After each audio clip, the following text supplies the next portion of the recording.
Hey everyone, welcome back to On Purpose, the number one health podcast in the world. Thanks to each and every single one of you that come back every week to listen, learn, and grow. Now, today's guest is a longtime friend, someone that I deeply admire. I can't wait to have this conversation with her. Her books, her audiobooks have been revolutionary. They've been absolutely phenomenal. And finally, I can't believe this is the first time we actually have her on Purpose. I'm speaking about the one and only Mel Robbins. For those of you that don't know, she's one of the leading voices in personal development and transformation and an international best-selling author. Her work includes the global phenomenon, the 5-second rule, and the upcoming book that we're talking about today, the High Five Habit. And you can join the High Five Habit Challenge through the link in our description. Plus, she has 4 number one best-selling audiobooks, the number one podcast on Audible, as well as signature online courses that have changed the lives of more than 500,000 students worldwide. Please welcome to On Purpose, Mel Robbins. Mel, thank you for being here. I love you. I gotta yes, there we go. Let's do both. I don't know if I can do that on the left one too. To the right. I think I just pulled a muscle under my rib. Okay. I can't believe this is your first time here. Well, first of all, thank you because you've invited me. And I just knew I wanted to wait until I had something truly extraordinary to talk to you about. And I do. That just shows how modest you are, because you always have something extraordinary to talk about.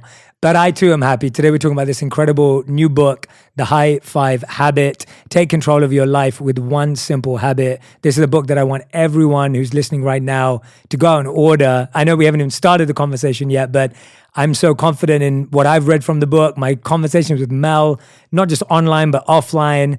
And Mel, I know you have an interesting story about how this relates to me somehow, which you mentioned to me. Oh, I do. And I've been holding back since you walked in the room. I was like, save it for the podcast. Save it for the podcast. Can you reveal my connection with the High Five Habit? I sure can. Okay. So when I was coming on, it dawned on me what an incredibly deep and profound connection that you and I share around what we're about to talk about.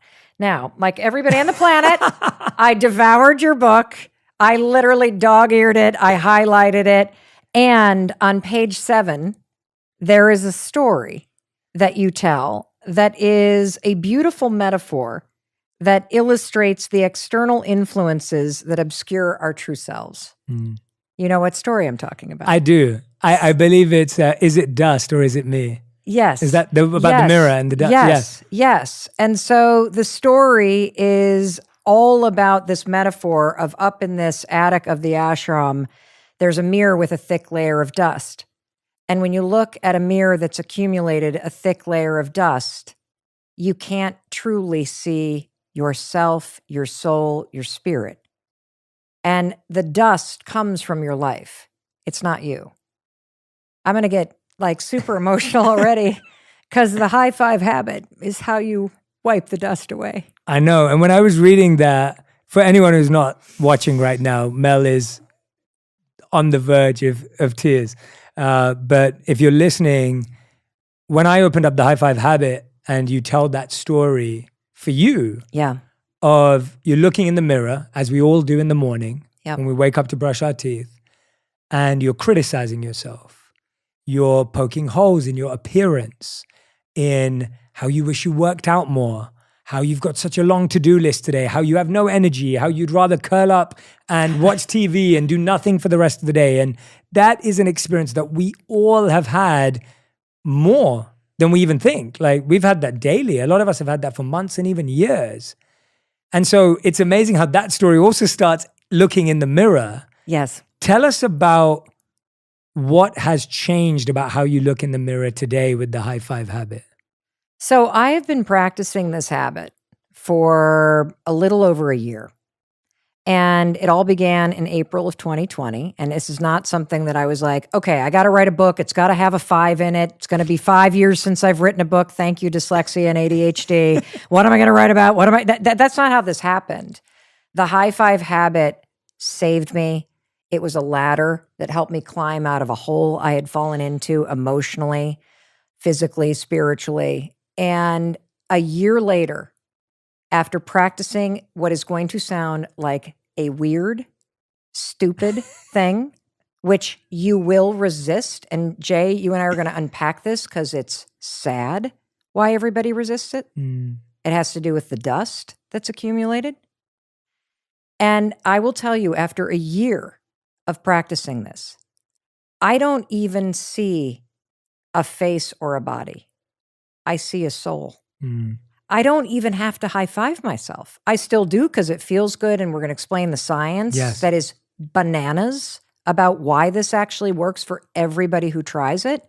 Because this is not something that's new. You are tapping into programming that's already in your mind and body and now directing it back at yourself. It's incredible. I don't ever criticize myself. I don't ever see what's wrong.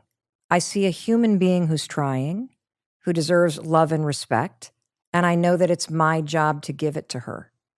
You know, the 5-second rule, which I created, I don't know, over a decade ago, that's gone on to help me change my whole life. It's a little starting ritual and a brain hack that you can use to help yourself take the actions and change the thoughts that change your life. It helped me be more productive. It helped me get stuff done.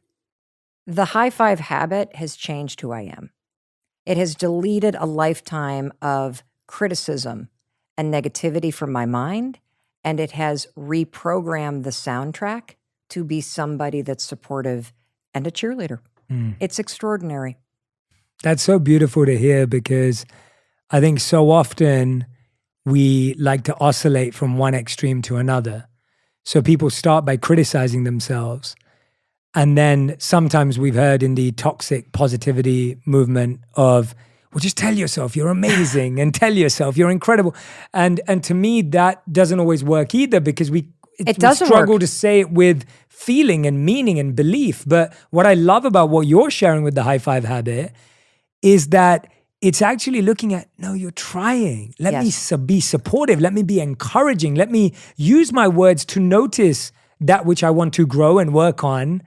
But I'm not creating an artificial illusion of either criticism or perfection, both of which are unreal. Well, and here's the extraordinary thing. You don't have to say a word. You don't have to say a word. Like, one of the reasons why mantras don't work for so many people is you choose something you don't believe. And so as you stand before a mirror or you say it to yourself after a lifetime of beating yourself up, your brain's like, yep, no, we don't believe that, because you've told me the other opposite story for so long, I'm not going to buy it now. You know, I got to tell you, like, how this all went down, because it's in the kind of unfolding of the story that there's layer after layer after layer. So, you know, the backdrop of this is that it was, you know, I think we all have that moment when we knew that COVID was going to change your life forever. When was that moment for you? I was one of the optimistic ones. When it first happened, I was like, the world's going to deal with this in like a month or maybe 3 months. And so I think it was about 3 months in where I was like, okay, I have no idea how this is going. And this is not what I expected. So I'd say about 3 months in, I'd say probably around that June time, June 2020. Got it. Yeah. Well, for me, it happened on a Wednesday in March of 2020. Early, because I was taping my daytime talk show at CBS Broadcast Center, and they walked in and said they had found it in the building. And within 5 minutes, we had to evacuate. Show canceled. I'm fired from my dream job. I'm driving home to Boston, Massachusetts, which is where my husband and I have raised our kids. I see New York City disappearing in the skyline. Phone rings. It's our daughter who's studying abroad for college, and they're shutting down the borders. Then the other daughter, they're closing down the university here in California. We all get home, and speech after speech after speech gets canceled. And then a publisher I'd been working with on a totally different book concept cancels that contract.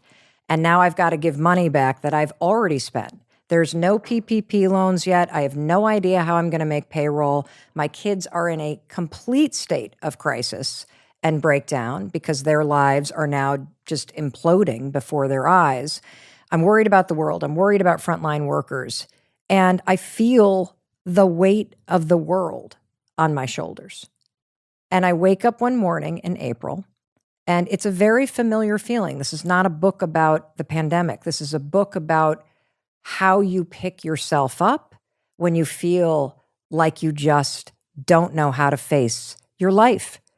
So I woke up that morning and I felt defeated. I felt overwhelmed. I felt exhausted. I used the 5-second rule, 5, 4, 3, 2, 1 to get out of bed. I make the bed so I don't crawl back into it. And I go to the bathroom. And I'm standing there in the bathroom and I'm brushing my teeth. And as I'm brushing my teeth, I catch a glimpse of myself in the mirror. And I think, oh my God, you look like hell. And then my mind started to criticize the woman in the mirror. The dark circles under her eyes, the saggy neck, one breast is hanging lower than the other, just the beat down begins. And then, of course, once you go there, you teach this, your mind is just going to keep on taking you down. And so it became, why did you get up so late? And you got a Zoom call in 8 minutes and you haven't even walked the dog. And you know what's interesting about this moment, Jay? If you had walked in the bathroom in that moment, I would have been able to turn on a dime. I would have said, Jay, I know it's a lot. You don't deserve this. But if anybody can handle this, you can. I know you can. I would have lifted you up like just, it would have been effortless. But standing there alone in my underwear in my own bathroom, I couldn't think of anything to say. And in fact, here's the thing. I don't think I would have believed it because of what you just said. It didn't match how I was feeling. Now, I don't know what came over me because it sounds ridiculous. I've never done this before, but I suddenly found myself raising my hand and high-fiving that woman I saw in the mirror because she needed it. And here's the thing. It's not like lightning struck, right? You know, it's not like the heavens parted and angels are like, oh, life is perfect. That's not what happened. The dog still needed to be walked. I still had endless things. I was still worried. But something in me shifted. It was weird. And it was kind of this thing, because I thought a lot about this moment. It's like my shoulders dropped and my chin lifted. And I didn't even say anything positive. It's like there was this energy flip. And the energy felt a little bit more, not very Jay Shetty, more kind of Mel Robbins. Oh, come on. Get out there. Stop complaining. Get yourself out. Come on. You can do this. Like it was sort of that sort of, all right, here we go. But it was the second morning. The second morning is when everything changed. I wake up, same problems, same overwhelm, exhausted, defeated, tired. 5, 4, 3, 2, 1. I get out of bed. I make the bed. I start walking to the bathroom. And Jay, I noticed that I was feeling something I had never felt in my entire life. And it was this. You know, when you're about to meet a friend, somebody you really like at a cafe, you're going to go have a cup of tea. What do you feel right before you walk in the door? Excitement, enthusiasm, energy, joy, positive nervousness, like that kind of like butterflies, even in a positive sense. Yeah. So at this moment, I was 51 years old. In 51 years of being alive, I don't ever remember feeling that feeling about seeing myself. Wow. For the first time in my life, I had this sensation that I was excited to see the human being, Mel Robbins. Mm. Now, I've been excited to see an outfit or excited to see a haircut. I have never been excited to see the person. Mm. And so I round the corner and this sense of how profound this is hitting me. And I'm standing there brushing my teeth and I realize something really wild. There are always two of you in the bathroom together. There's you and there is a human being in the mirror, a person who needs you, a person who has been waiting for you to wake up and realize they are there and they need you to see them and to hear them and to love them and to support them. And so what's interesting, because you brought up morning routines, right, is that we all talk about the importance of setting our day up because it's how it ends up. We talk about gratitude and meditation, and we know the extraordinary benefits of it. But I don't think anybody has truly amplified the fact that there is this dirty habit that we all have every single morning that is a part of your morning routine, unless you have weeded this out.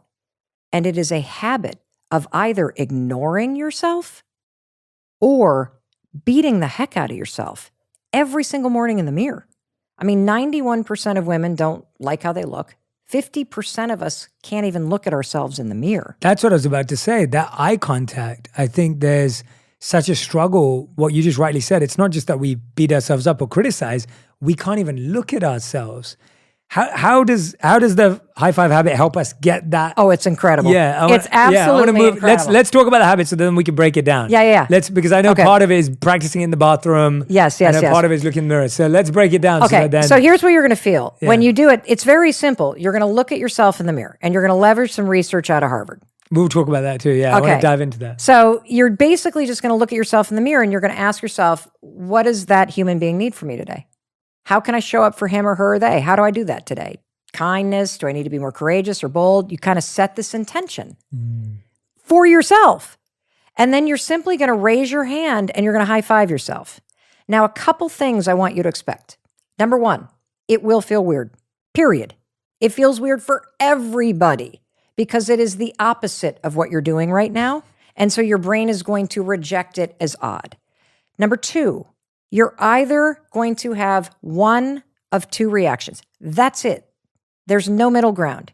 You will either have a very profound positive experience where you're going to laugh, probably because it kind of feels good and it's kind of silly, or you're going to burst into tears in a positive way because it's a release that you have finally woken up and started supporting yourself. You just got it. And that's where the tears come from. But more likely, although maybe not for you because you're a fan of this podcast, but more likely, you will feel resistance. And the resistance is the dust on the mirror.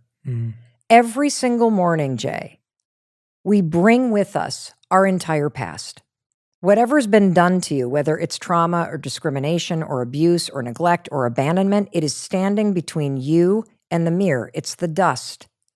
And you see that dust and you say, that means that I am not worthy. I am not lovable. So you see a human being that's distorted and you say to yourself, because of what's happened, I don't deserve a high five.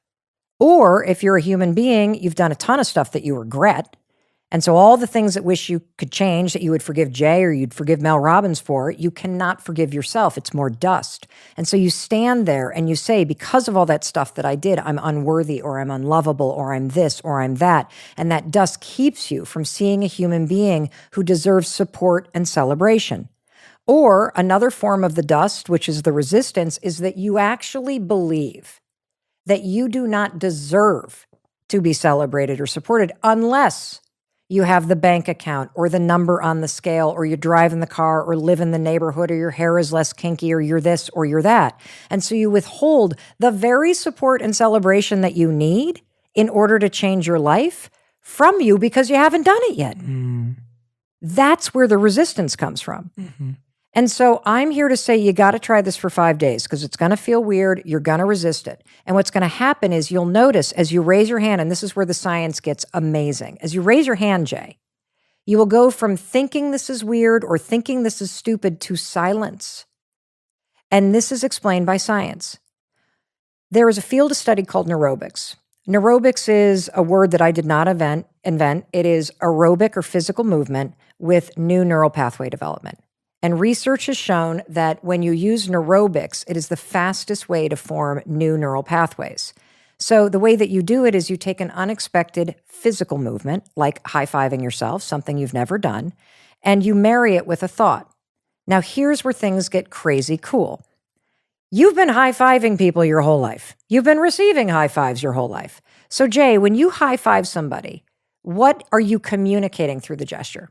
A feeling of connectedness, a feeling of support, a feeling of I'm congratulating you or celebrating you, a feeling of you've got this, like that kind of feeling. Yeah, completely. All of it is programmed in your subconscious brain. When you go to raise your hand to high five somebody, I can never high five Jay and go, you're a jerk. Jay, I don't like you. Jay, I hope your tea, which I'm a founding club member of, really fails. You can't do it. Yeah. Because the programming is already in your brain. Yes. So you cannot look at yourself in the mirror and think terrible things while you're high-fiving yourself because your brain won't allow it. Right.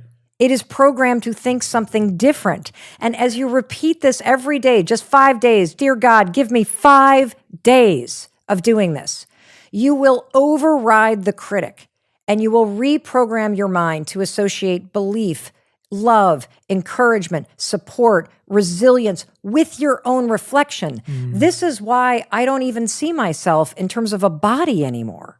I see a human being that I love, that I support, just like I would a friend or a child that I love unconditionally. It's mind-blowing, but that's not all. So I talked to our pal, Dr. Daniel Amen, and this isn't even in the book. This is just something I learned 2 weeks ago. He went bananas when I talked about this thing. So Jay, when you high-five somebody else, your brain drips dopamine. The reason why when you do this, even on a low morning, you get a boost in your mood and a little bit of clarity, is you get a drip of dopamine by high-fiving yourself. Again, because the programming is already in your brain. You're just now turning it from everybody else and giving it to yourself. And there's a second thing that's super cool. So Dr. Amen was explaining, he said, Mel, when you leave the bathroom, you feel kind of peppy, right? And I'm like, yeah, it's kind of weird. He said, well, let me tell you what that is. He said, your nervous system is encoded with celebratory energy. When you wave hello, you're raising your arms. When you cross a finish line, you raise your arms. When you hug somebody, you raise your arms. When you high-five somebody, you raise your arms. When you do this every morning, especially when you're going through a challenging moment, your nervous system recognizes the celebratory gesture and gives you a jolt of energy. Is that not incredible? It's incredible. And it makes so much sense. Yes. And I love, you have this incredible ability to make personal development feel like a light switch. You would never think it's that simple, but we all every day flip on a light switch. We expect the light to come on. We flip it off and it goes off. And with the high five habit and the 5-second rule, I feel they're both light switches. They're this really tiny action, but this really big result that just instantly happens, right? What you're just saying now, what you just said about everything Dr. Daniel Amen told you, those are massive responses to a really simple action. I mean, just raising your hand to just high-fiving. And so I feel like you do that beautifully. You really have this art in simplifying things into seconds worth of advice.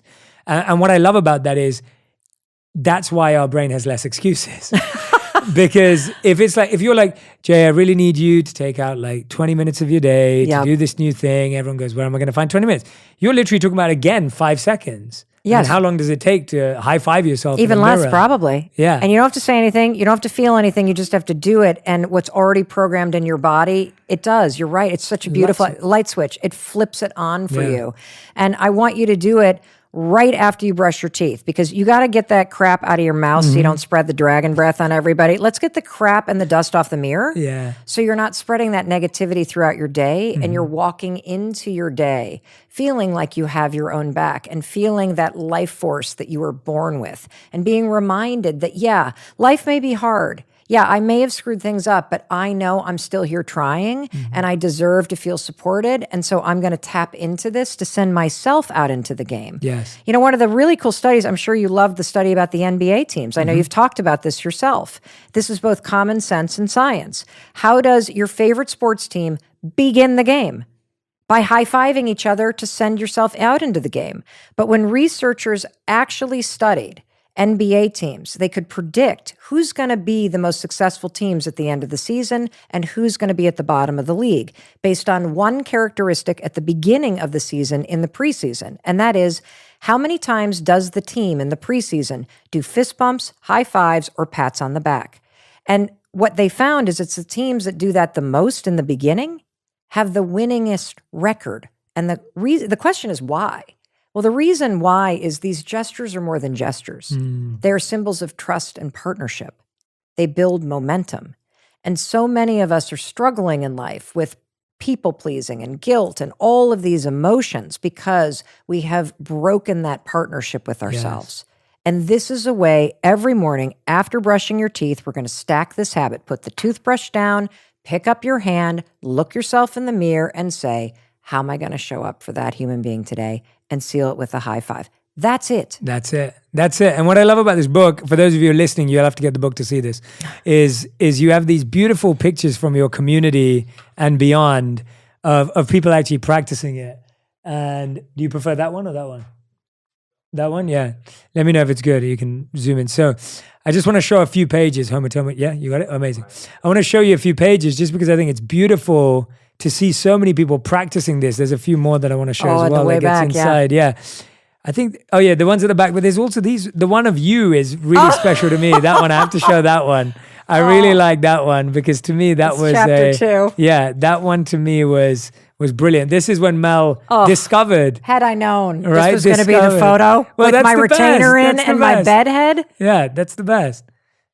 But it's beautiful because I love how practical it is. I love how everyone can give it a go. I really believe everyone who's listening right now, we can all take 5 days to give this a go. Even if you think it's silly, which I don't think you will because you love this podcast and you love Mel and you love everything that we're talking about. But it's like, this is the least investment we can make in ourselves. Like it requires zero investment. It's free. It's free. It requires zero time commitment. You're already standing in front of the mirror brushing your teeth. Yep. It's just an extra 5 seconds on top of that. It's literally nothing more.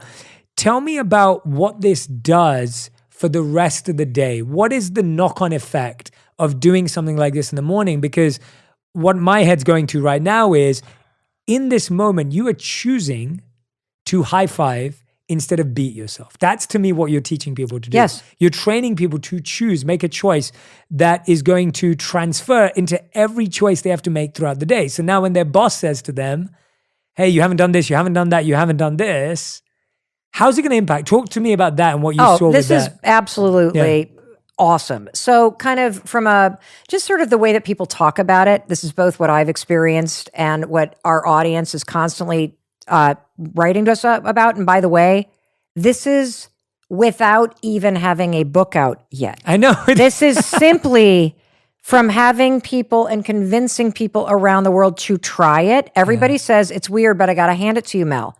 This pivots my day and sends it in an entirely different trajectory. Mm-hmm.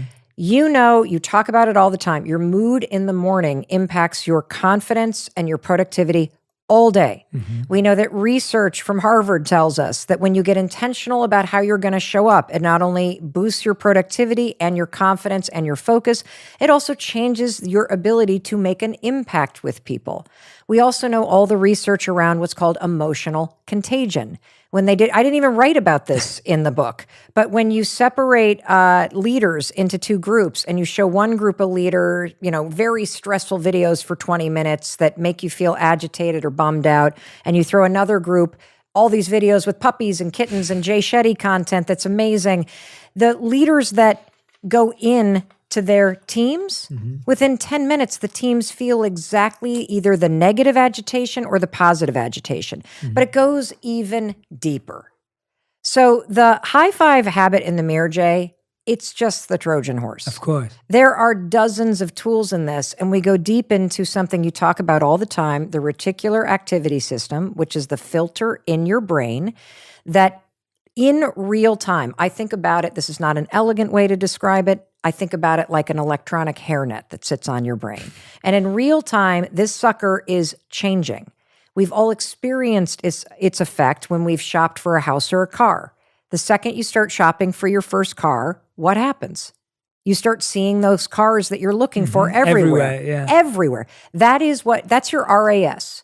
You have a bouncer in your brain that has a massive job. And the job of your bouncer in your brain is to decide what gets into the prefrontal cortex, what passes through. There's only 4 things, Jay, that actually get through automatically. Your name. We've all experienced it. Oh, did they say Jay?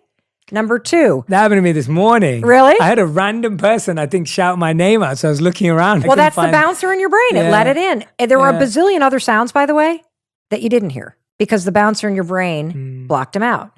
The second thing is any immediate threat. So like if you hear a loud noise, you'll kind of like duck, but there are loud noises all day that don't make you do that because the bouncer in your brain is blocking it out.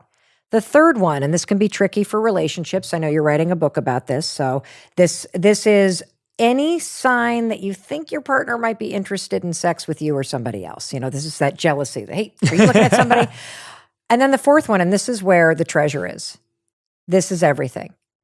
Your brain filters the world based on what you tell it is important to you. So when you're shopping for a new car, you suddenly say to your RAS, this is important to me. And it lets in imagery of the car. This works in positive and negative ways. Trauma is an example of how your filter gets trained by a very negative event. It becomes very important because your nervous system responded to it, so your brain records as much as it can to try to protect you. A positive way is by saying something that you talk about, the writing out of your goals, the having visual and environmental triggers that keep these things front of mind. These are ways to train your brain for a positive effect. So one of the things that happens when you start to high five yourself, and why it goes so much deeper even than the boost and the partnership, is that what happens is you're now tapping into an entire field of research called behavioral activation therapy. You talk about it a lot. You know all the science. If you don't know it, there's a very simple way to talk about it. It's called act like the person you want to become. And the reason why this is so important is we know thinking alone won't get you to change. You actually have to take the actions that change everything. And one of the reasons why high-fiving yourself is such a powerful action is the bouncer in your brain, the RAS, it's paying attention.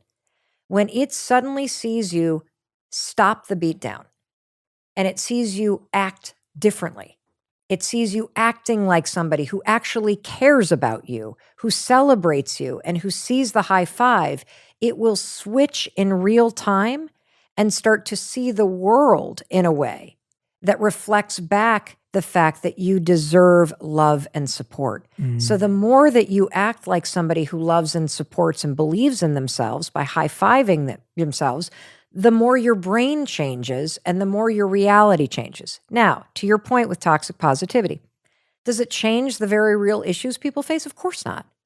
It does not change the fact that there's discrimination and poverty and trauma and very real obstacles that you may be facing right now. What it changes is you.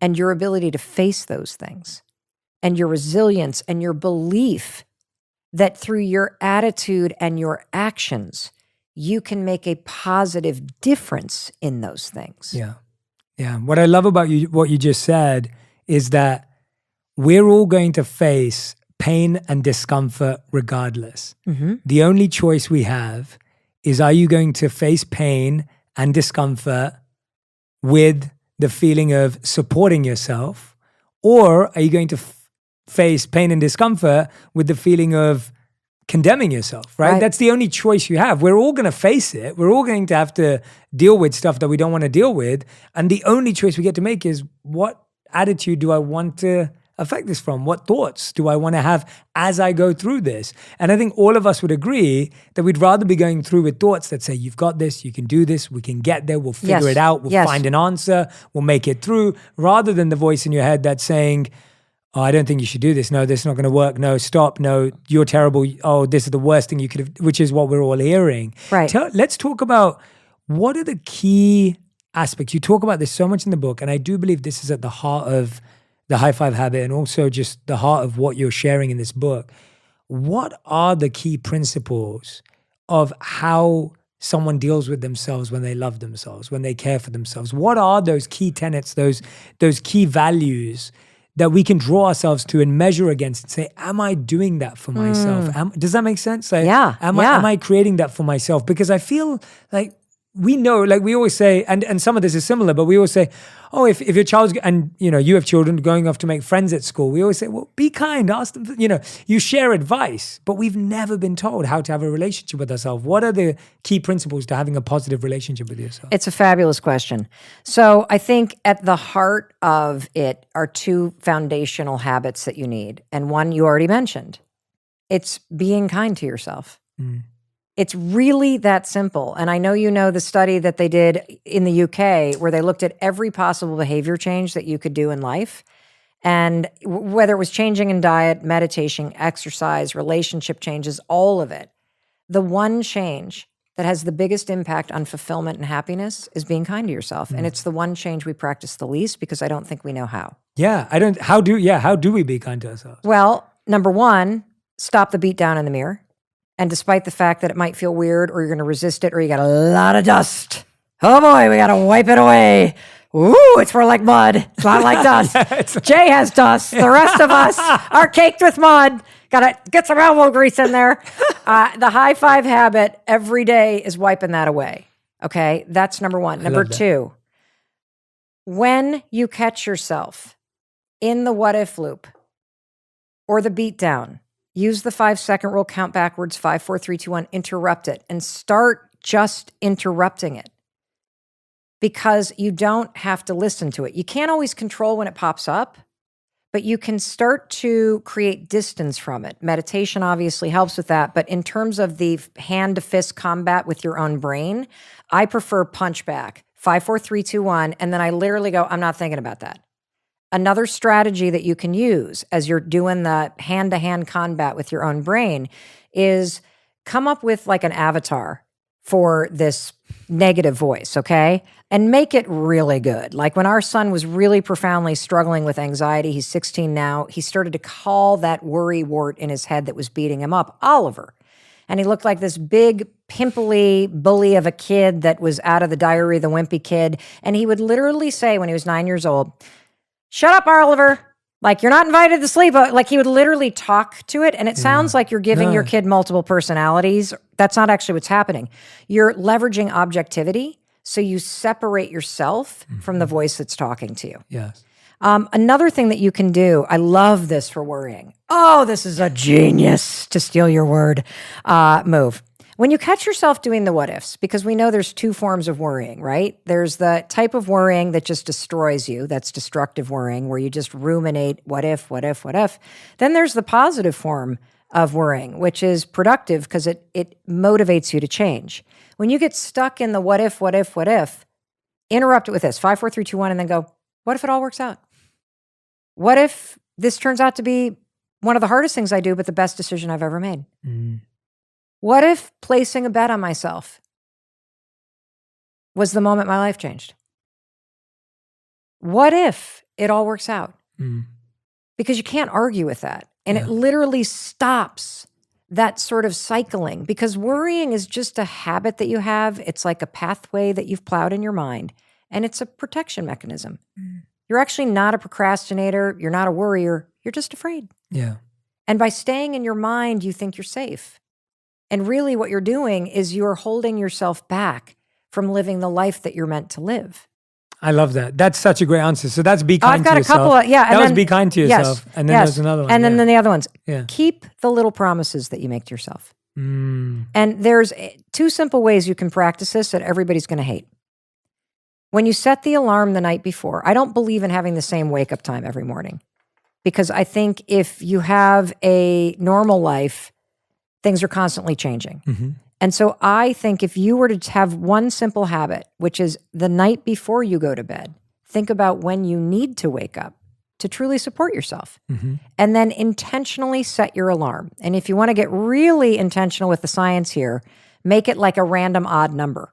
Don't make it 6 o'clock, make it 6:17, because there's a purpose behind that. And then when that alarm rings, don't think about it like an obligation.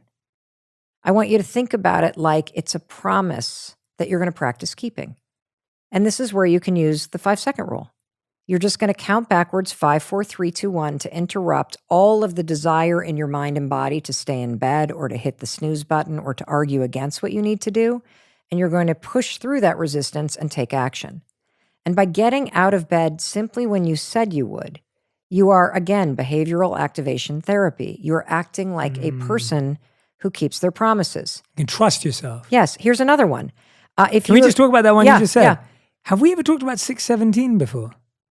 I don't even know what 6:17 is. It's so, I guess, I don't know. It's so strange. When you said, don't set it at 6, and you just said, in my mind, I was like, yeah, 6:17, just before you said it. No. And yeah, I'm not kidding. So is that like your wake up time? No, it isn't. I wake up at 6. Okay, so why did you think 6:17? I have no idea. That's what I was asking you. Have we talked about it before? And I was like, No. was that the time you wake up? Or did No. we discuss that in Napa? Or No. That is so strange. No. I literally was like, yeah, she's going to say 6:17. That is bizarre. And I'm trying to think now, where in my mind is 6:17? Anyway, but the point being, I really, really like that principle. And what I found, and you're so right that every day is different, is I found sleeping the same amount of time Yes. is more important than waking up at the same time.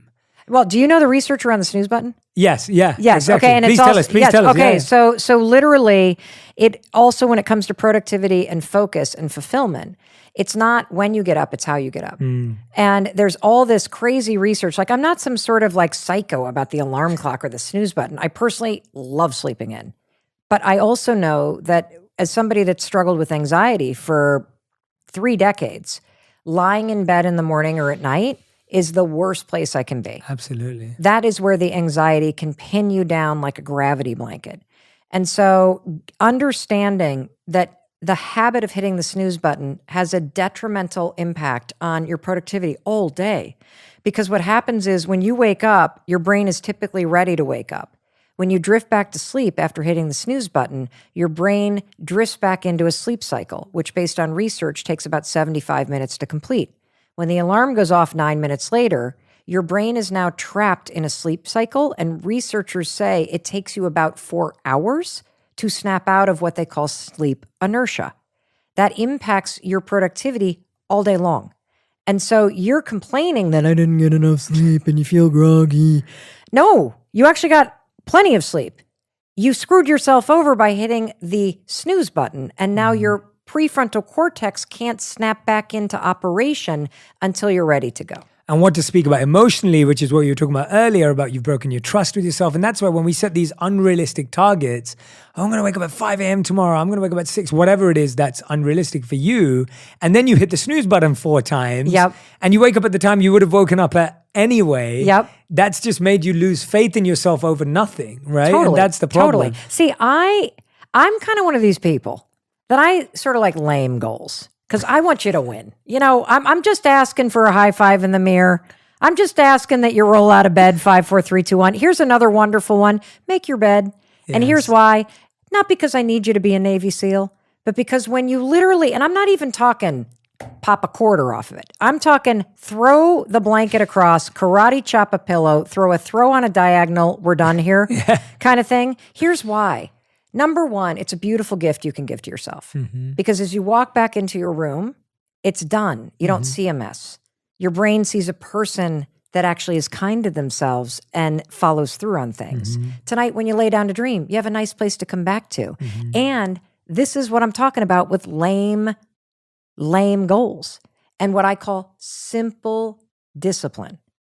Simple discipline is roll out of bed when the alarm rings. Simple discipline is make your bed. Simple discipline. I'm even going to make exercise easy. You want to hear? Yeah, go for it. This is so easy. Yeah. Okay, you ready? Tonight, in your closet, get your exercise clothes out, lay them on the floor, put them right in your way so you can't step around them. Because then they're there as a trap on your floor the next morning. Again, you don't have to think about it. Yeah. You're like, oh my gosh, stepping over them is you breaking a promise. When you pull them on, I know you're more likely to exercise today because they're already on your body. And so, but in my book, we're practicing simple things here. So you get a high five just for pulling the tights on, man. Like, I'm not even going to count exercising. If you get the exercise clothes on, we've gotten up, we've made our bed, we got our exercise. Now we're going to high five the mirror. Honey, you just got 4 wins. You've only been up for 20 seconds. This is the Mel Robbins program. This is how you build trust with yourself. Yes. By setting really small goals. Little tiny promises, because you're building a new muscle. And the most important promise in all of this is how you treat yourself in the mirror. Because as you know, Jay, that relationship that you have with yourself is the foundation for every relationship that you have. If you can't look yourself in the eye, you will never be able to allow somebody else to love you because you don't first love yourself. If you struggle with people pleasing, That's not about other people. That's about your insecurity with yourself. Yeah. So it comes back again to this simple discipline of looking at yourself and learning how to be secure with the one human being you spend your whole life with. Yeah. And the only way you're going to start being secure with who you are is when you start accepting and loving who you are, no matter where you are, whether you exercise today or not, whether you blew it yesterday or not, whether you really are trying hard and winning or not. I love that.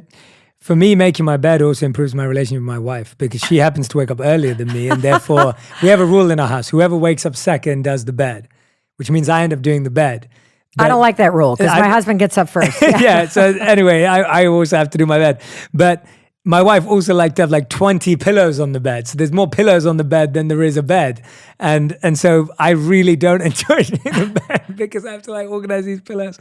Now, does she do the karate chop? Do you have to have the karate chop I have on to the do it. pillow? Yeah, I have to do the karate chop. I have to lay the throw. I've got to put 3 pillows, one behind the other. I mean, it's like real work. But by the time I finish doing that, I'm like, I can do anything. Yes. But I love all these principles you're talking about. But the biggest thing is the theme that's underlying all of them is celebrate, congratulate, build trust, which you're so right that this, if anyone's listening and thinking, oh, well, if I celebrate these little things, then I'll never do anything big. No, it's the other way around. It's that if you build trust with yourself, doing these little things, you'll trust yourself with bigger things.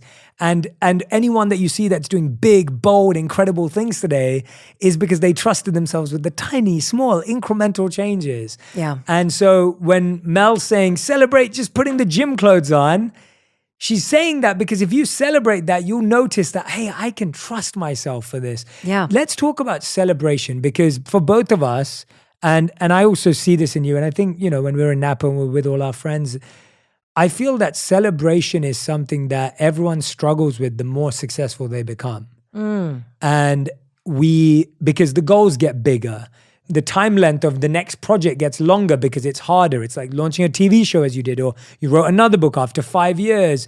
There's more pressure this time because the last thing was incredible and now you're doing something bigger. I find like we live in this world where it's easy to stop celebrating. Did you find that, or have you always found time for yourself to celebrate your wins and your successes? I'm just asking on a personal level. The honest answer is that I think it wasn't until I discovered the high five habit that I profoundly realized how much self-hatred I was dealing with. And despite everything else, yeah. Well, and this I think is a really big piece of the power of this, especially if you're somebody who's achievement oriented, and everybody that listens to this podcast feels a big calling and wants to do more in the world and make a bigger difference and a bigger impact. There's a real danger that's very common, Jay, that you start to marry, or you've always married, being worthy or lovable with what you're doing and what you're achieving. And it works both ways in terms of if you don't have the number on the scale, it means, again, the dust on the mirror. You are not worthy because you haven't achieved it yet. And for those of us that have achieved some things that we've set out to do, what happens is you find that as soon as you achieve the thing, you actually need to do something else. Better, because it was a thing that you achieved that made you lovable or worthy.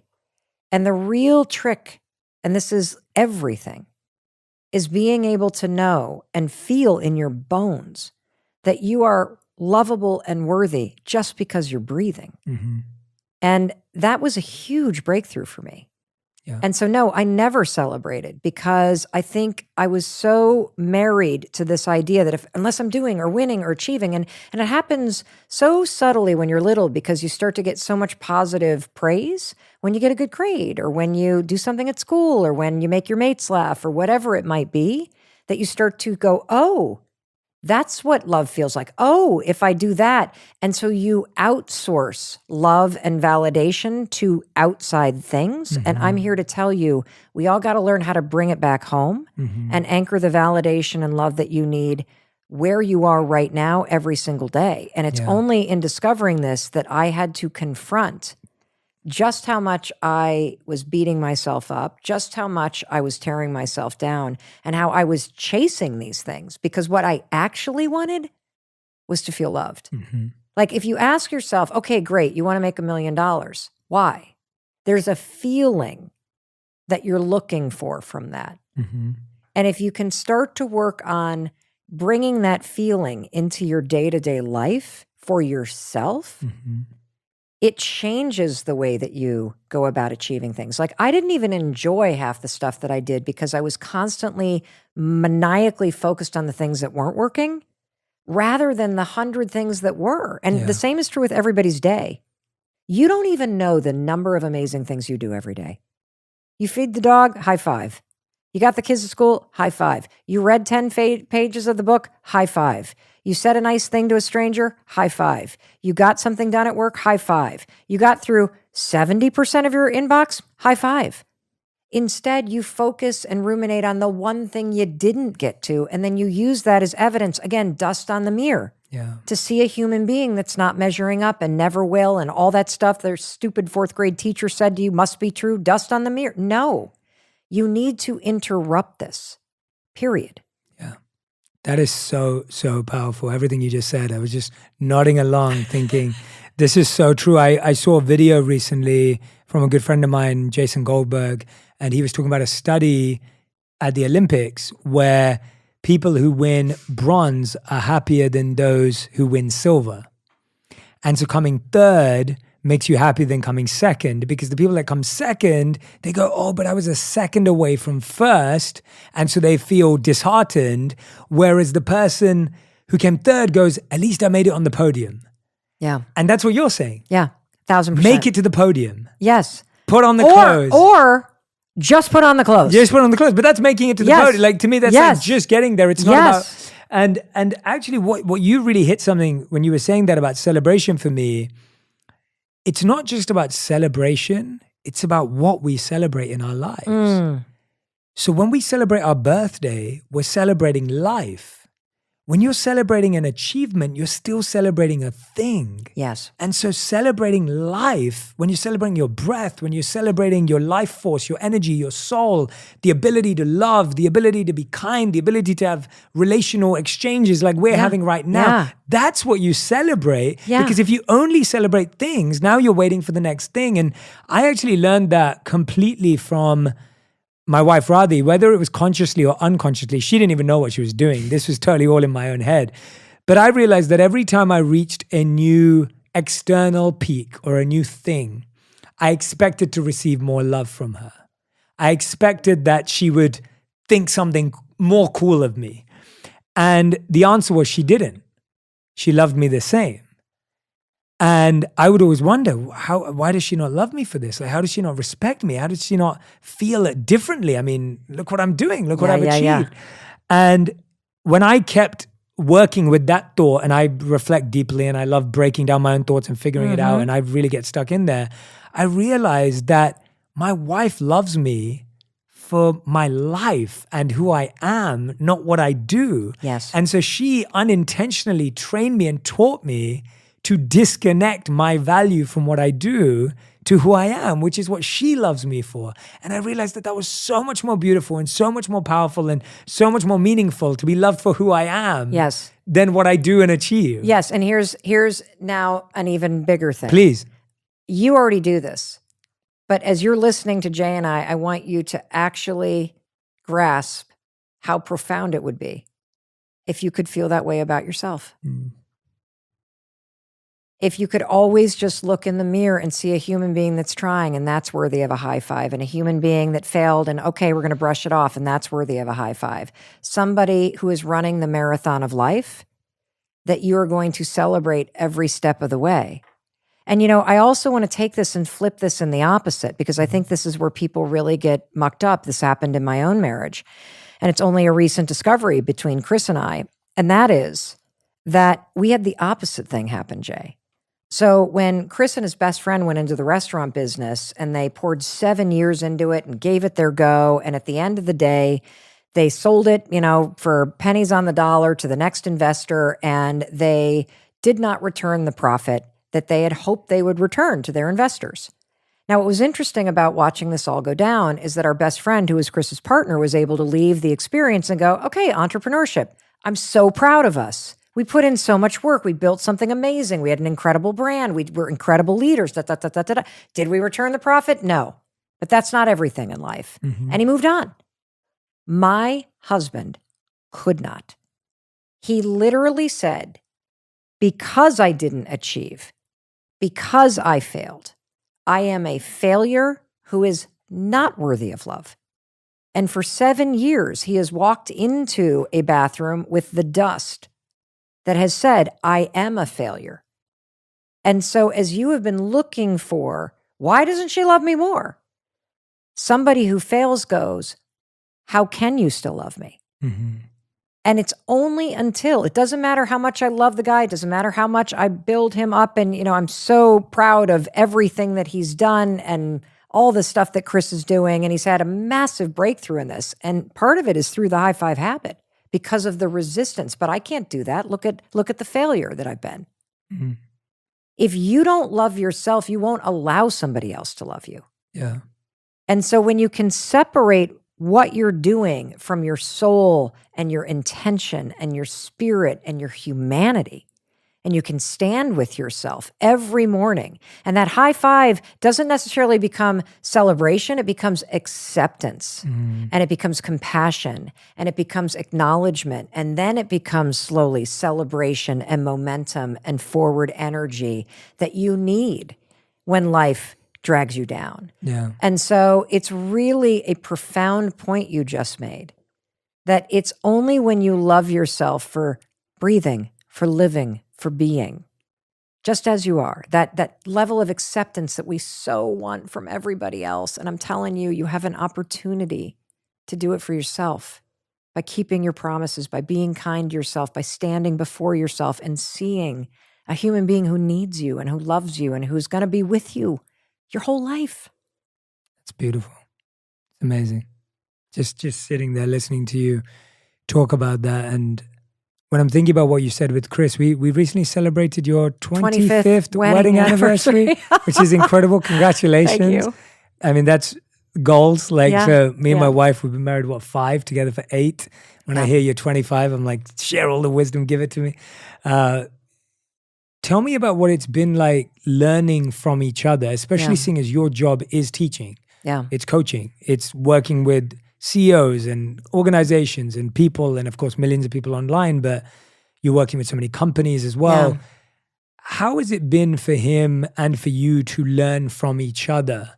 Has that been easy? Has that been harder? When you talk about the 7 years and you're saying that broke partly through the high five habit for him, I love hearing that because that makes me go, yes, like not only does this work for everyone, it works for the people closest to you, which says so much. Can you tell us a bit about that? Well, and also, to Chris's credit, he also got into therapy and, he did the work. Yeah. He did the work. Yeah. And he started a men's retreat to help other men called Soul Degree to do the work.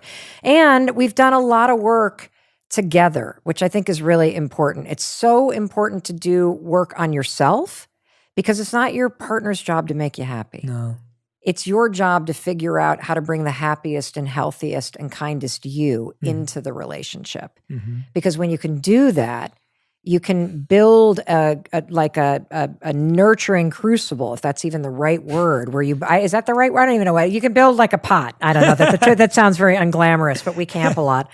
I think the hardest thing, and it took me a long time, was realizing that the most important thing in a relationship, if you want it to go the distance, is being kind and actually staying interested in the other person's experience and point of view. Like the challenge of being in a relationship that long is you think you know somebody. Yeah.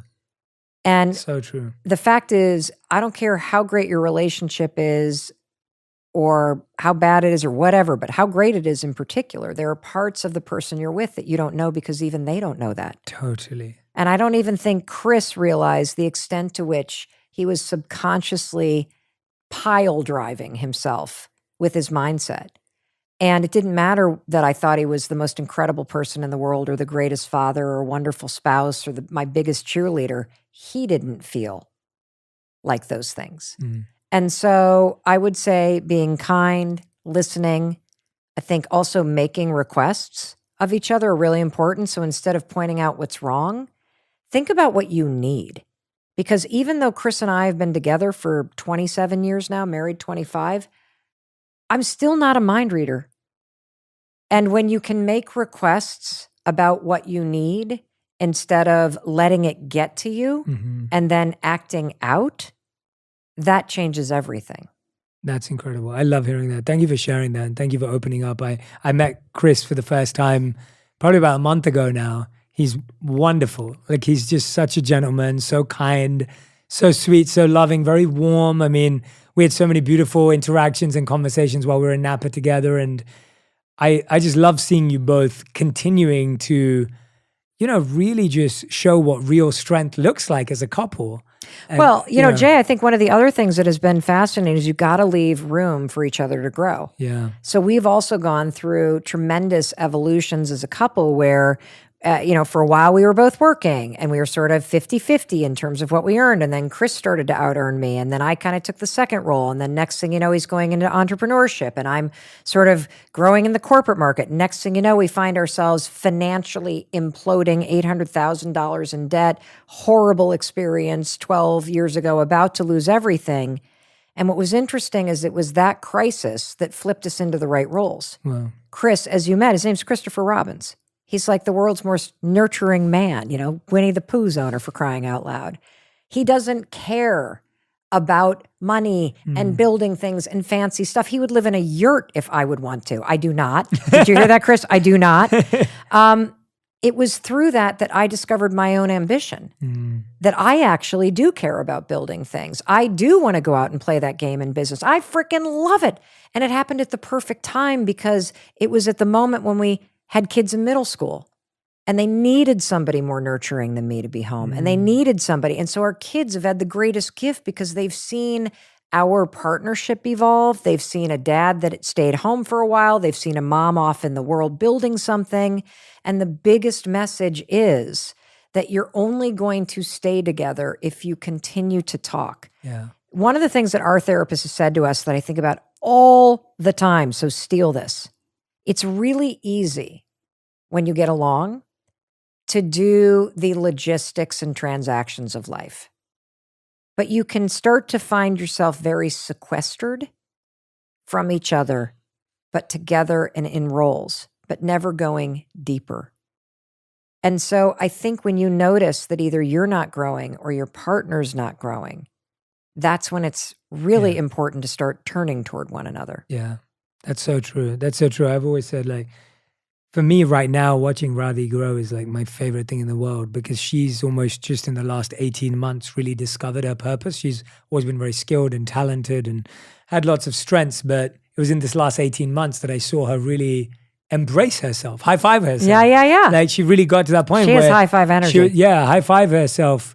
And to really claim that and own that. And it's the most fun thing seeing your partner find that. And I was like, We're going to clear up your whole schedule so you can just do that because I see that momentum's coming for you.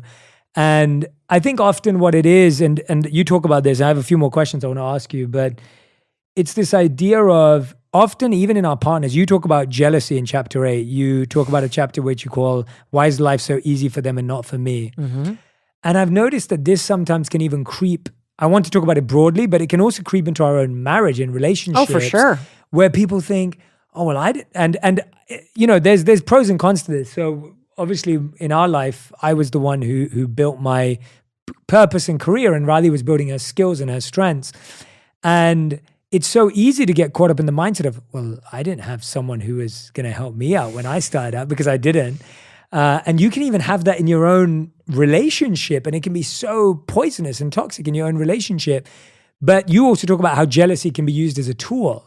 Oh, yeah. So I wanted to hear about that because I think we do live in a world today, whether it's in our own relationships, whether it's broadly, we always look, oh, it's easy for them. It's not for me. Oh, everything's working out for them. It's not for me. I work even harder than that person does, but they're winning. I'm not. I'm more talented and skilled than that person. But so when you're feeling, how do you use that as a tool? Okay. So I love that you asked this because this is a powerful tool. First of all, we all misunderstand jealousy. Mm-hmm. You think jealousy is hatred. That's not what it is at all. Jealousy is desire. Mm-hmm. That's all that it is. And when it starts to bubble up and consume you, and it used to consume me like crazy. I used to be just like that person that you were talking about, Jay. Jealous of everybody. Jay, I hate Jay. Jay has a podcast. Oh, I hate Jay. Jay's been at this longer than, look at all those followers that Jay has. Oh, of course, he lives in LA. Of course, he's got a, I could just, woo, spin it all. But here's the thing. This is the coolest part about jealousy. You ready? You cannot be jealous of someone or something that you don't truly desire. I'm not the least bit jealous of somebody who has the most extraordinary apartment in New York City. I don't want to live there. It's not meant for me. Jealousy is a clue. It's a directional signal. It's a dot on the map of your life. And the desire is blocked by fear or comparison or insecurity or stress or whatever. And so when you start to recognize, oh, interesting, there's jealousy. Well, I'm jealous of Jay. He's got this incredible podcast that's reaching millions of people. He's making this huge difference. What is it about that? Is it about Jay? Yeah, no. But really what it's about is I've been wanting to do a podcast forever. So instead of aiming that jealousy out at the world or at myself, aim it into inspiration, aim it into motivation. Recognize and give yourself permission that if you unpack whatever it is that you're jealous of, I'm jealous of their marriage. What is it about it? Is it the fact that they seem to have a date night? Is it the fact that they're really kind to each other? Explore it, lean into it, give yourself permission to have that thing, and then get off your ass and go make it happen. That's it, because here's the thing.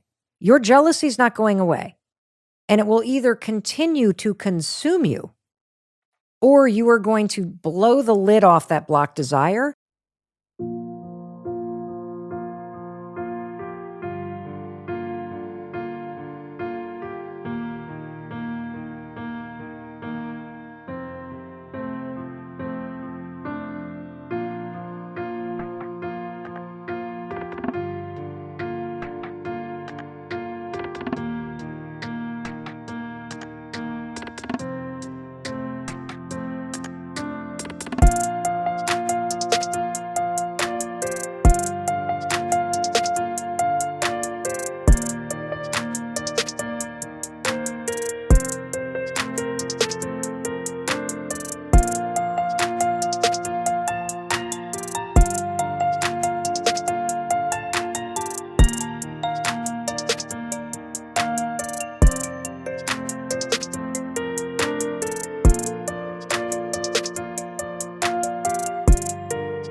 And you are going to empower yourself to start moving toward what you want.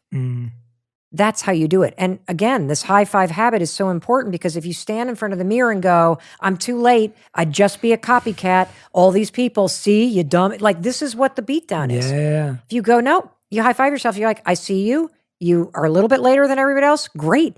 They're guideposts on the map of your life. Yeah. All these people are your co-creators. Everybody you're jealous of is literally somebody that is running point for you. Totally. But you haven't allowed yourself the permission to unpack it and actually question and go on an inquiry that's so rewarding of, well, wow, what is really calling me about this?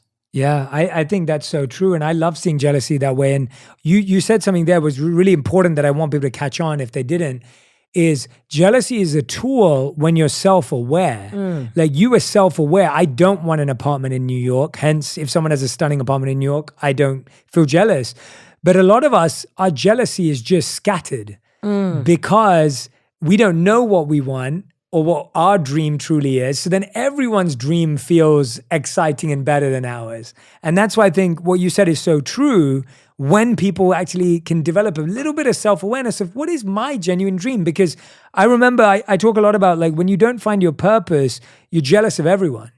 And when you know your purpose, then you become jealous in your space of your purpose. And at least it narrows it down. Yep. But it's like when you don't know, it's like I could look at a singer and be like, oh, I wish I could sing. Like, oh, I should have had that. Or if and I know I can't sing to save my life. So when I have that self-awareness, I can detach. Okay, don't need to be jealous of Justin Bieber. I'm not Justin Bieber. That's okay. Right. Or like Cristiano Ronaldo. I love soccer. I adore soccer, but I was never good enough to play soccer in for the Premier League club or whatever. So I can let go of that. And that's why I think self-awareness is so important. It is. Because otherwise jealousy will just drive you crazy. And I think that's where it starts, that jealousy can be a tool when you actually know yourself. Well, and jealousy, let's take this a step further. actually can help you know yourself. Yeah. Because I think what Justin Bieber and, the soccer player have in common is they are living full out. Yes. Their life force is on display. Yes. That's what you're attracted to. Yes. And so if you were to even take all your scattered jealousy and sit with a cup of amazing tea and calm yourself down and, like we haven't even talked about high-fiving your heart, which is a way to flip your nervous system into a calm state and map it all out and be like, oh, interesting. All these people that I'm jealous of that I follow online, that I obsess over, that I like their posts, it's their life force. Yeah. It's their artistry. It's the obsession with an art. Yeah. Yes. And so there is a common theme there, and it can help you gain the self-awareness. Absolutely. I want to ask you one last question before we get to final 5. This is about a chapter that you call, How About I Start Tomorrow? And I love this because I think so many people will be listening to this and be like, okay, tomorrow I'm going to start doing this. And that's, we all know that, okay, next Monday. Okay, no, 2022. I'm going to read this book January 2022, right? People, we start thinking like that. Tell us about how that mindset doesn't help us. Do it tomorrow? Yeah. Are you kidding? So first of all, motivation is complete garbage. Everybody's sitting around waiting to feel like it, Jay, and this is a recipe for never seeing your dreams come true and dying with a lot of regret. Thank you very much. Welcome to my TED Talk. This has been very inspiring. No, seriously, I want you to understand that you will never feel ready to do things that scare you. You will never feel ready to jump off the cliff. You will never feel ready to take that leap. And the reason why is based on science and research. Your brain is designed to protect you, and change requires risk. And so you are protecting yourself by saying maybe tomorrow. This is where the 5-second rule comes in super handy. So if you are constantly procrastinating, you probably have a bias towards thinking, and you can use the 5-second rule to literally push yourself to take action. All you're going to do is count backwards, 5, 4, 3, 2, 1. That's it. I know it's as dumb as the high five.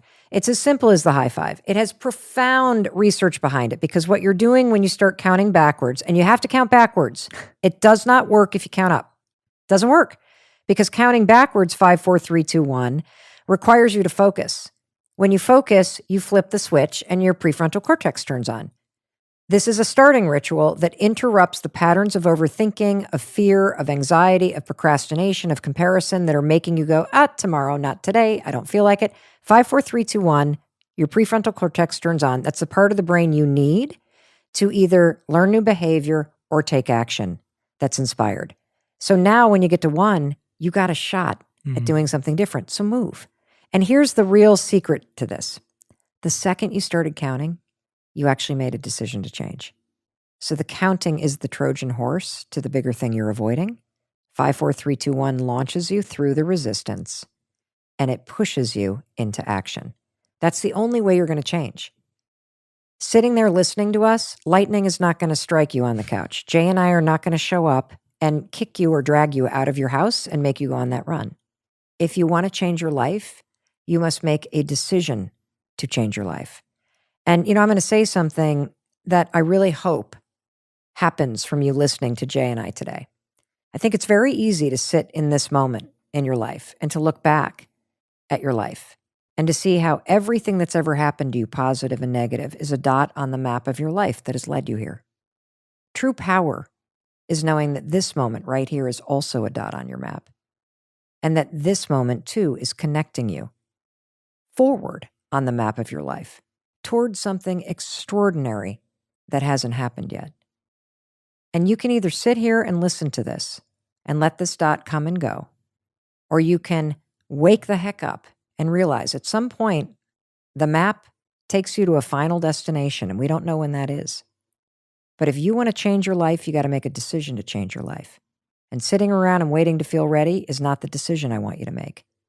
So when you're done listening to this, 5, 4, 3, 2, 1, I want you to turn toward that thing that you've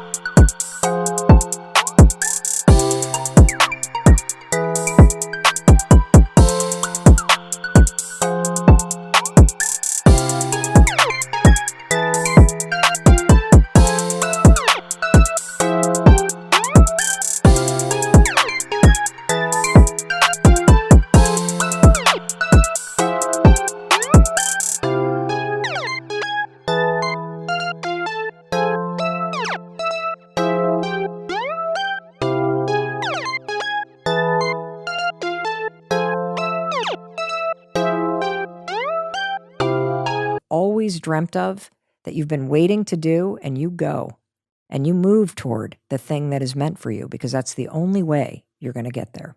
The one and only Mel Robbins, everyone. The high five habit. Mel, we end every episode with the final five, which suits you perfectly, with the 5-second rule and the high five habit. It's like we planned it.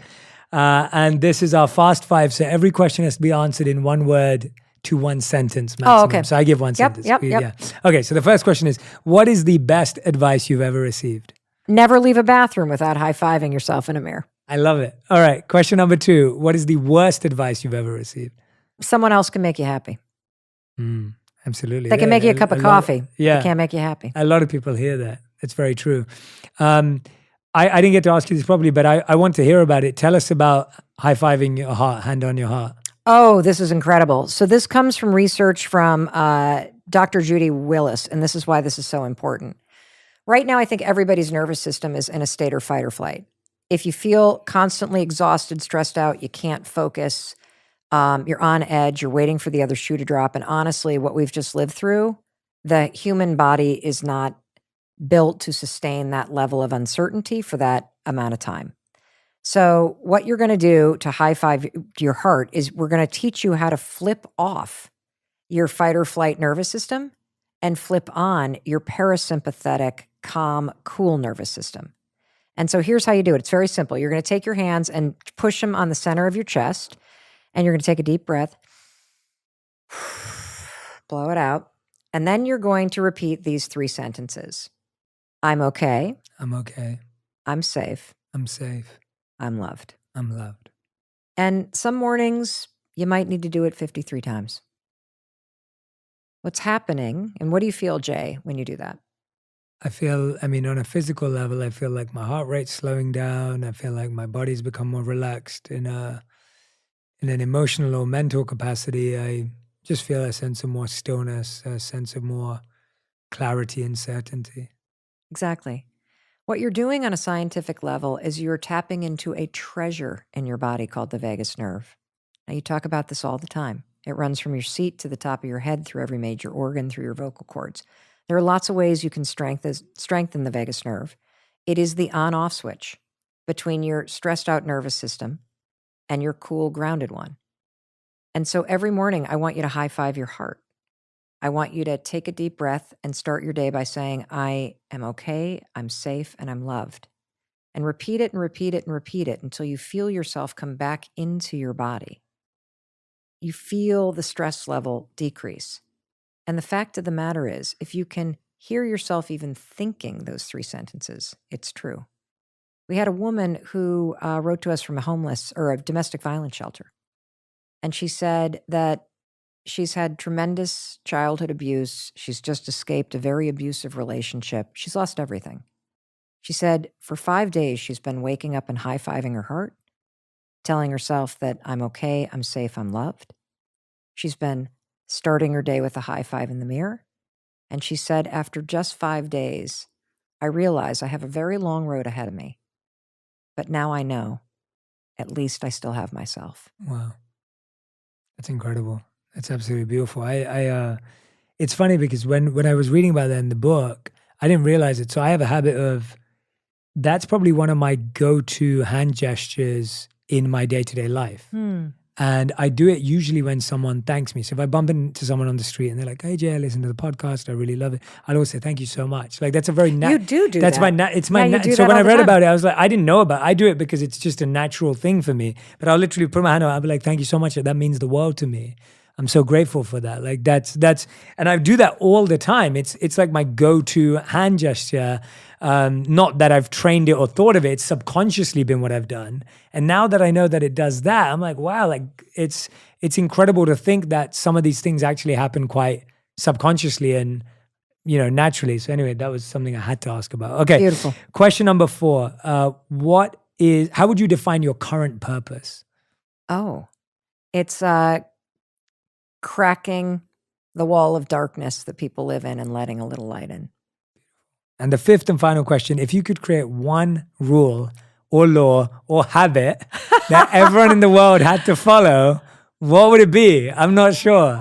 It would definitely be because of the impact in my life. Never leave a bathroom without high-fiving the human being you see in the mirror. Yeah, I love that. I'm going to be doing it every day this week. Awesome. And forever. I'm going to hope that it continues to last and last and last as a habit. But I'm so grateful to you, Mel. We could talk for hours. There's so much more in this book to unpack. And I want every single person who's been listening or watching to this podcast to go out and grab a copy of The High Five Habit. Take control of your life with one simple habit. As Mel has talked about in this podcast, there are way more than one habit inside this book. It's not just one habit. There are so many beautiful gems. And I always believe when you deeply study a habit, it becomes easier to implement it. You can hear about something or read about an article or hear that little nugget of wisdom. But if you study a habit, the implementation is that much deeper. Mel, you have a high five challenge. Yes, Jay. That's coming up. And you're partnering with me on it. Yes, Jay's going to do it. So it's a 5-day challenge to help you break through and wipe away the dust on, or the mud in my case, with the elbow grease on the mirror. And it's 5 days of literally teaching and tools. And here's the best part, a massive global community that's going to be high-fiving you back. It's free. Come play with us. Come be with us. Let us give you the lift that you need right now, because you not only need it, you deserve it. That's amazing. Thank you, everyone who's been listening or watching. I want to make sure that you tag me and Mel on Instagram with all the reflections, all the insights, anything that Mel said that resonated with you. Please tag Mel and I on Instagram, on Twitter, on Facebook, whatever platform you're on. We love seeing what resonated with you, what connected with you. And don't forget, you can help someone else with this by just passing it on. Just simply sharing it is you taking part in impacting the world and improving the world around you. Share it with your mother, your father, a sister, a friend, a partner, your children. It could be an amazing habit for them to train just starting right now. Imagine they had this since they were 5 or 6 or 7 or 10. It could be amazing to see where it goes for them. So please do not deprive anyone of the growth that's possible for them by resisting pressing share or passing this along to a friend. Mel, thank you so much again for making the effort to be with us physically, for writing this beautiful book, for showing up in the way that you do and sharing your energy. And I'm so grateful that we got to, I'm doing it now. I'm so grateful that we got to spend this time together. And I am so excited for this to get out into the world. I can't believe the impact it's already had and the impact that it's going to have. So as Brendan would say, I sense something amazing is about to happen. Oh, thank you. So thank you for being one of those people ahead of me that I used to be jealous of, but I now see is a light on the path. I love you. I love you. It is such a joy to watch you live your purpose and light the way for so many of us. I am honored to be your friend and to walk beside you and celebrate you every step of the way. Jay Shetty. High five. I love it. I love it. And it's actually totally the opposite way around. I made a really important decision about a company that I worked with based on you. Was it a good one, I hope? It was a great one. And so we could talk, but there was, the admiration was very mutual. I